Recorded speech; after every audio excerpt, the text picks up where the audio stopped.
여러분 안녕하세요. 조윤 목사입니다.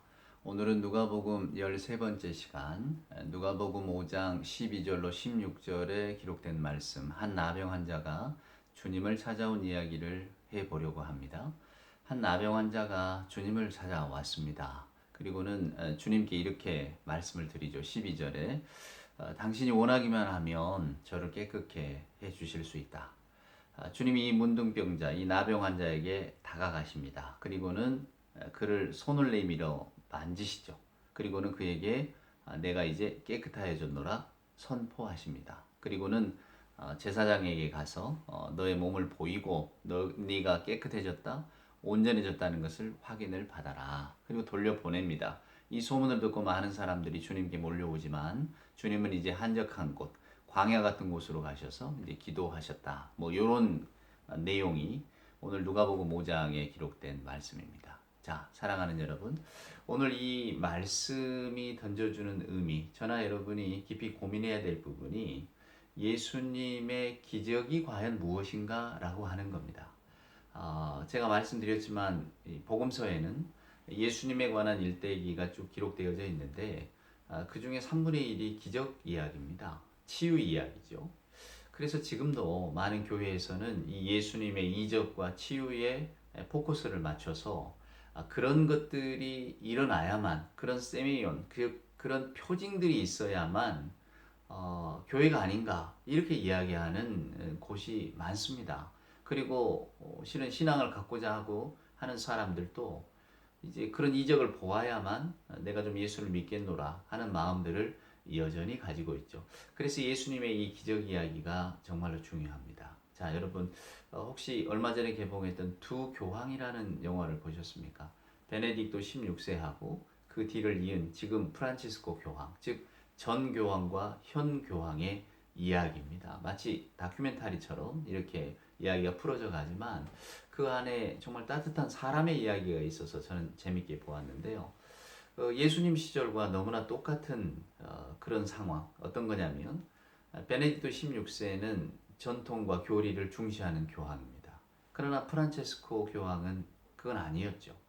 그러니까 어쩌면 예수님 당시에 예수님과 바리새인들의 갈등을 그대로 보여주는 것 같은, 여러분, 그 영화를 통해서 저는 그런 느낌을 받았는데요.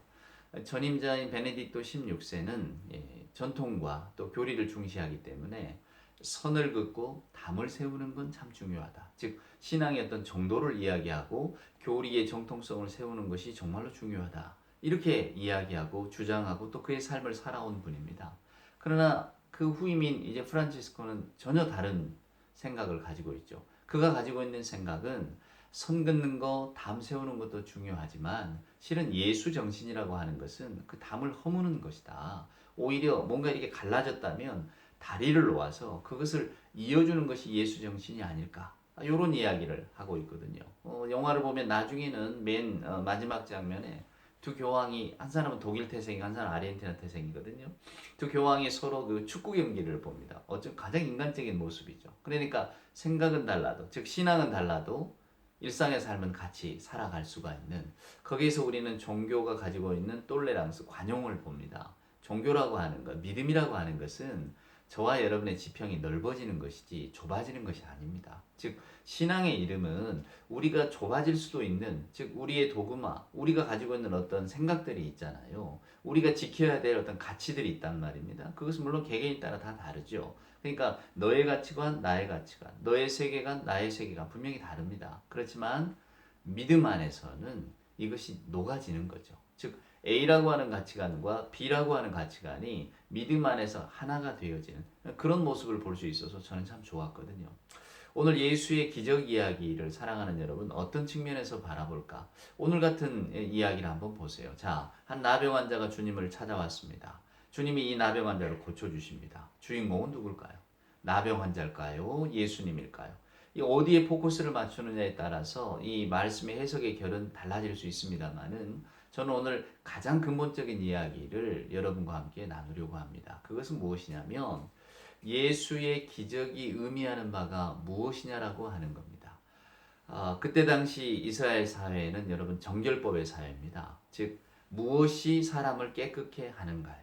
이스라엘 사람들이 율법에 매달렸던 이유도 율법이라고 하는 것이 우리를 정결케 하고 정결한 사람만이 하나님께 용납되어질 수 있다라고 하는 믿음을 가지고 있었기 때문에 그때 당시 사람들에게 이 정결법은 굉장히 중요합니다. 단순히 뭐 밖에 나갔다 들어오면 손을 씻고 발을 닦는 이런 정결법의 의미가 아니고요.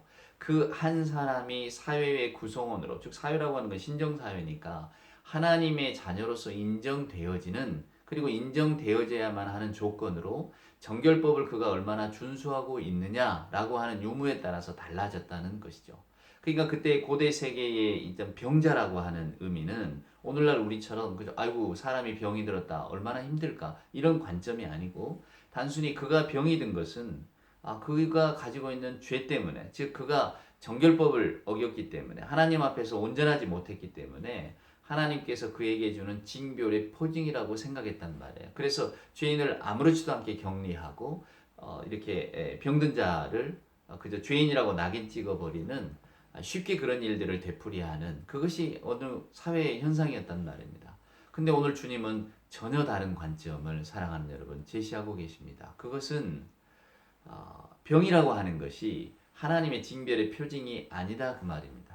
그래서 그 병에 걸렸다고 해서 우리가 그 사람을 소외시키거나 우리가 그를 멸시하거나 이중으로 그에게 고통을 주는 그런 자격을 가진 사람은 아무도 없다는 거예요. 그러니까 병자라고 하는 사람이 이때 예수님 당시에 처해야 했던 이중의 어떤 현실은, 하나는 몸이 불편해서 힘들고 두 번째는 정신적으로도 힘든 겁니다. 사회적인 낙인이란 게 있잖아요. 도대체 저 사람은 무슨 죄를 지었을까? 요한복음 9장에 보면 그 유명한 눈먼 자 논쟁이 나오지 않아요? 눈먼 자를 두고 도대체 저 사람이 눈이 먼 것은 저의 부모의 죄입니까? 그의 죄입니까? 예수님의 답변은 하나님이 하시는 일을 드러내려고 할 뿐이다. 이런 말씀을 하셨잖아요. 사랑하는 여러분. 그래서 오늘 이 나병 환자가 주님을 찾아왔을 때 오늘 그는 사회적으로 소외된 사람입니다. 몸도 힘들지만은 사랑하는 가족에게도 다가갈 수도 없어요. 왜냐하면 그때 당시에 이 병이라고 하는 것이 두려움의 어떤 그 하나의 큰 본산지잖아요. 도대체 저 병이 어디서 왔을까? 그리고 저 병이 만약에 전염되면 어떻게 될까? 그것은 우리 가족의 몰살이고 온 마을의 멸절이 아니겠는가? 이런 두려움이 있기 때문에 병자는 격리하고, 더군다나 이 나병처럼 눈으로 두드러지게 알 수 있는 병이잖아요. 피부에 뭔가 이렇게 변화가 오고 또 그 나병의 어떤 현상인 뭐 눈썹이 빠지거나 뭐 코가 문드러지거나 이런 모습들을 통해서 어떤 두려움을 주기에는 충분한 병의 징후를 가지고 있었기 때문에 사람들은 이 나병이라고 하는 것을, 이 환자를 이렇게 격리한단 말입니다. 그래서 멀리서 사람만 보아도 이 사람은 나는 죄인이다 막 이렇게 크게 소리 질러야 했고, 물론 사람들이 사는 마을에는 같이 더불어 있을 수가 없었죠. 베너라고 하는 유명한 영화에서 보여지듯이 나병에 걸리면 그들끼리 이렇게 모여서 따로 떨어져 사는, 어떤 그 인근 야산의 동굴이라든가 이런 데서 그냥 살 뿐이지 마을로 가까이 가지 못합니다. 그러니 그의 삶이 얼마나 피폐해지고 얼마나 힘들어졌을까. 예수께서 그 나병 환자의 고침을 선포하시고 제사장에게 그 몸을 보이라고 하는 것은 그를 사회적으로 회복시키는 일입니다. 그러니까 오늘 예수님의 어떤 그 사역의 현장, 특별히 이 기적이 드러나는 사역의 현장은 그럼 어떤 것이냐? 하나님의 은총이 사람들 사이로 스며드는 것입니다. 사랑하는 여러분, 예수님은 자연 법칙을 거스르지를 않으셨어요. 자연 법칙이라고 하는 것이 하나님이 세워놓으신 법칙 아닙니까? 아니 뭐 예수는 무리도 걸으시고 바람과 풍랑도 잠잠케 하셨다는데 그럼 그것은 자연 법칙을 거스르는 게 아닌가요? 아닙니다. 여기에서 이 기적에 대한 해석과 이해가 달라지는 거예요. 예수께서는 자연의 법칙을 거스르는 것이 아니라 자연의 법칙을 뚫고 들어오는 하나님의 놀라우신 은총에 대한 이야기를 우리에게 들려주고 계십니다. 여러분, 하나님의 은총은 뜻밖의 선물입니다. 그가 받을 줄 몰랐던 것이 그냥 그에게 주어졌을 때 너무나 놀라면서 그 선물을 받아들이는 하나님의 구원 역사도 마찬가지죠. 세상은 늘 하나님과 정반대의 길을 갑니다. 그러나 하나님의 구원의 방식은 결국은 이 정반대로 가는 세상을 심판하시는 그 방식은 여기에 어떤 뭐랄까 큰 종말의 심판을 주시는 게 아니라 아들을 우리를 대신하여, 사랑하는 여러분, 십자가에 달려 돌아가게 하는 아들의 목숨으로 우리의 죄를 바꾸는 그런 놀라운 일들을 행하셨거든요. 그러니까 우리가 이 하나님의 구원의 역사를 알게 되면 하나님 앞에 그저 무릎 꿇을 수밖에 없는 것이죠. 즉 하나님의 역사라고 하는 것은 인간의 역사를 뚫고 들어오는 하나님의 특별하신 은총이고 특별하신 어떤 간섭입니다. 그러니까 예수 그리스도의 어떤 그 치유의 현장이라고 하는 것도 하나님의 은총이 드러나는 순간이지 여기에 다른 어떤 것이 개입할 수가 없는 거예요. 오늘 예수께서 손을 내미셨습니다. 왜 손을 내밀었을까? 이 나병 환자는 가까이 하면 안 됩니다. 왜냐하면 손을 대면 그 병이 전염된다고 믿고 있었거든요. 근데 그것을 뚫고 들어오시는 거예요. 손을 내밀어서 나병 환자를 어루만지시면서 그의 회복을 선포하십니다. 물론 여기에는 이 나병 환자의 간절함이 있죠. 내가 낫기를 바라고 나도 사람과 같은 삶을 살고 싶은 예전의 내 모습을 회복하고 싶은 그런 소망이 있는 것 아니겠어요? 그러니까 그 간절함 속에 오늘 예수 그리스도의 사랑이 덧입혀져서 이 놀라우신 하나님의 은총이 드러나고 있는 겁니다. 여러분, 기적은 이런 겁니다. 예수님의 기적은 말씀이 선포되는 현장이에요. 그러니까 기적이 곧 말씀이거든요. 근데 우리는 이것을 잘못 생각합니다. 이적이라고 하는 것, 기적이라고 하는 것이 뭔가 우리의 믿음을 드러내고 우리의 능력을 드러내고 한 개인이 얼마나 내가 하나님으로부터 많은 능력을 받았는가를 어떤 사람들에게 자랑하는 것으로 여겨지는 경우가 얼마나 많습니까? 여러분 기억하십시오. 예수님은 이적을 한번 일으켜보라는 사람들 앞에서 바리새인들이 표징을 보이라는 그 요구 앞에서는 전혀 그런 일들을 행하지 않으셨어요. 단지 그저 내가 어떻게 하면 이 병에서 좀 노연할 수 있을까? 내가 어떻게 하면 이 비참한 데서 좀 풀려날 수 있을까? 이렇게 애통해하고 간절하게 주님을 찾아오는 사람들에게 주님은 직접 손을 내밀어 만지시고, 여러분 손을 내밀어 만진다는 것이 그가 지금 처해 있는 그 절박한 상황, 정말 그 비참한 현실을 뚫고 들어가는 하나님의 특별하신 간섭이거든요. 그러니까 손을 내밀어 만져주시고 너는 이제 깨끗하게 되었노라, 너의 삶은 회복되었노라. 고대 세계는 아까 말씀드린 것처럼 죄가 그의 낙인이 되는 그런 사회였습니다, 여러분. 그러니까 그 사회 속에서 오늘 예수 그리스도는 죄라고 하는 것, 혹은 병이라고 하는 것은 어떤 그 사람의 잘못의 유무에 따라서 있는 것이 아니다. 즉 이런 것이 결국은 인과응보적인 어떤 현상 아닙니까? 뭔가 잘하면 복을 받고 잘못하면 벌을 받는다. 사랑하는 여러분, 이것이 우리들 인간 세상을 살아가는 하나의 인간의 법칙은 될 수가 있습니다. 우리가 뭐 심청전을 보거나 혹은 뭐 그 뭐죠 흥부놀부전을 보거나 우리가 이런 옛 이야기를 통해서 어떤 걸 느낍니까? 착하게 살면 복을 받고 못된 짓을 하면 벌을 받는다. 이것을 인과응보라고 하지 않습니까? 이것은 우리가 기대하는 바입니다. 저나 여러분이 세상이 이렇게 흘러가기를 바라는 권선징악의 어떤 소망이 담겨져 있는 우리들의 소망이 그저 이야기로 표출되고 또 그 이야기들이 결국 후세의 교훈용으로 면면이 이어져 내려온 것이죠. 근데 성경 말씀이 그러한가? 성경은 그렇지가 않아요, 여러분. 성경은 인과응보가 아닙니다. 성경은 권선징악이 아니에요. 성경은 우리 인간의 비참한 현실, 저나 여러분이 그저 우리를 드러내고 싶고, 우리가 뭔가를 이루고 싶고, 우리가 뭔가를 소망하고, 우리 힘으로 뭔가를 이루려고 하는 세상이, 그러나 아름답고 모두가 다 행복하기를 바라는 세상이 그렇게 흘러가지는 않잖아요. 성경이 말한 것처럼 죄가 들어와서 세상이 엉망이 되어버렸습니다. 근데 그 엉망을 하나님께서 어떻게 회복시키느냐 하는 거예요. 그러니까 저나 여러분이 뭐 착한 행실을 통해서 하나님의 구원 역사를 우리 앞에 이렇게 가져올 수 있다. 천만에 그런 건 아닙니다. 하나님의 구원이라고 하는 것, 하나님의 은총이라고 하는 것은 갑작스럽게 느닷없이 주어지는 것이죠. 그러니까 인간이 할 수 있는 일은 실은 없어요. 우리들의 신앙이 인과응보적으로 흘러가 버리면 여러분 세상의 윤리나 도덕과 다를 바가 없게 됩니다. 윤리나 도덕의 근본은 나 자신이고요. 윤리나 근본의 끝은 결국은 자기 과시, 자기 자랑입니다, 여러분. 내가 이렇게 살아서, 내가 이렇게 선한 마음으로, 내가 이렇게 착하고 좋은 사람이라서 나는 이러한 일들을 감당했노라고 하는 것이 결국 인간의 자랑 아니겠습니까? 근데 성경이 바라보는 우리 인간은, 저와 여러분은 아무것도 아닌 존재입니다. 그저 하나님의 은총이 없이는 살아갈 수 없는.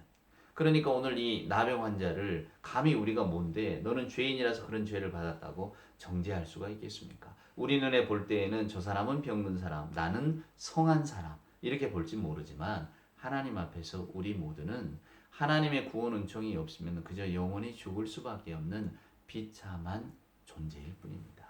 그런 우리들에게 오늘 주님은 사랑의 모습으로 다가오셨습니다. 담을 세우고 선을 긋기보다 그 담을 허물고 오히려 다리를 놓아주는 분으로 우리에게 오셔서 하나님의 사랑이 여전히 우리에게 머물고 있음을 들려주시는 분이죠. 그러니까 이런 이적 이야기를 통해서 그 하나님의 사랑이 아주 극명하게 드러납니다. 사랑하는 여러분, 오늘날에 과연 이 이적들이 어떻게 일어날까? 오늘날도 예수의 이름을 빙자해서 내가 무슨 병을 고치느니 치유의 연사를 받았느니 이렇게 주장하는 분들이 많이 있습니다만은 오늘 누가복음의 말씀을 보세요. 주님은 이 나병 환자에게 제사장에게 가서 몸을 보이지만은 너는 조용했으면 좋겠다. 떠들고 다니지 말라. 이런 말씀을 합니다. 왜 그러셨을까? 그것은 예수 그리스도의 이 땅에 오신 목적이 흐려질까 두려워하심입니다. 사람들이 이적을 보고 표징을 찾습니다. 그저 병 고치는 것만이 전부인 줄 압니다만은 아까 말씀드린 것처럼 예수 그리스도의 이적은 선포된 말씀이에요. 그 말씀이 현실로 드러나는 겁니다. 하나님의 세계가 우리 안으로 들어오고 있다는 것을 예수께서 보여주시는 것이에요. 하나님께서는 저나 여러분의 인생이 회복되기를 바라시고 우리가 다 샬롬, 평화의 세상 속에서 살기를 바라십니다. 그것들을 깨트리고 지금 저와 여러분이 그 평화를 누리지를 못하잖아요. 그 중에 하나가 어떤 질병이 우리 안에 있는 것인데 그런 것들을 깨트리시면서 하나님은 평강의 하나님으로 우리에게 다가오신다고 하는 것을 예수 그리스도의 이적 사건을 통해서 우리는 느끼게 되는 것입니다. 이제 앞으로도 중풍병자 이야기가 또 이어지는데요. 그때도 예수 그리스도의 이적에 관한 이야기를 제가 조금 더 심도 있게 여러분께 말씀을 나눠드리겠습니다. 하여간 이것을 기억하십시오. 주님은 부활하신 후에 제자들에게 나타나셔서 첫 마디 말씀이 평강이 있으라, 평안이 있으라. 주님의 모든 사건의 핵심은 하나님이 우리에게 주시는 평강이고 평화입니다. 하나님과 우리 사이를 회복시키시니 우리 안에 평화가 찾아오고 우리가 예전에 잃어버렸던 하나님의 온전하신 세계를 회복하게 되는 것이죠. 다음 시간에